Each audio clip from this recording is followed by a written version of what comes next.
Hello and welcome back to my YouTube channel. My name is Joshi and I'm a real estate broker based in Toronto in the GTA. On today's video, I'm going to be talking to you about the 3 pillars of a mortgage approval.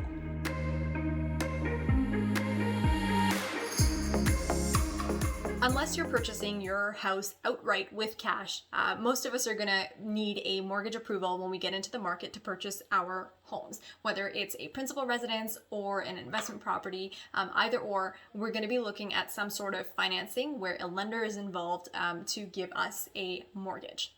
Now, in essence, mortgages and mortgage approvals are contingent on 3 main pillars. And those are your credit score, your income, and your down payment. So number 1, your credit score. Most lenders, A lenders and B lenders alike, want you to have a credit score of about 680 or more. Now, as you know, the highest credit score is 900. To date, I have not seen a credit score of 900 with my clients. I think the highest I've seen is like 845 or something like that. But basically, lenders want you to have minimum 680. The better it is, the more confident they obviously feel lending to you. But at the very minimum, it is 680. Now, if you're in that 650 to 700 sort of range, there are a couple of things that you can do to improve your credit score. And if you are in that boat, leave a comment below or send me a DM. There's a really easy few tips that you can use to bring up your credit score by a few points in about 3 months. So if you're in that position, let me know. But yeah, credit score is one of the most important things mortgage lenders look at when they're approving your mortgage. Now, the second thing is obviously income. The lender wants to know that, hey, if I loan you this huge amount of money, right? In Toronto and the GTA, homes are, at least 500, 600,000.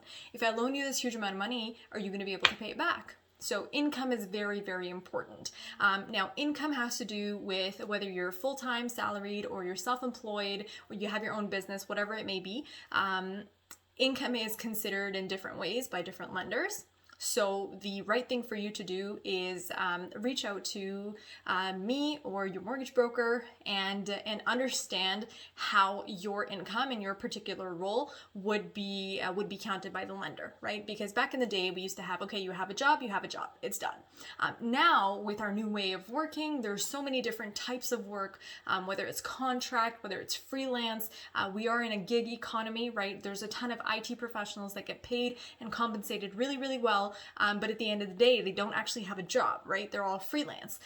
So a lot of these factors actually go into your income, and there's certain banks and certain lenders that will discount your income or not count it at all. So it's very important for this income pillar to be sorted right off the get-go before you even get into the market. Number 3 is your down payment. Now, in Ontario and in Canada, the minimum required down payment is 5%. 5% is applicable for properties that are $500,000 or less. If you increase that price range, if you go above 500,000, then you do have to pay 10% of the balance above. Basically, we call this blended payment the minimum payment. So it's not 5%, but the minimum down payment, whatever that might be.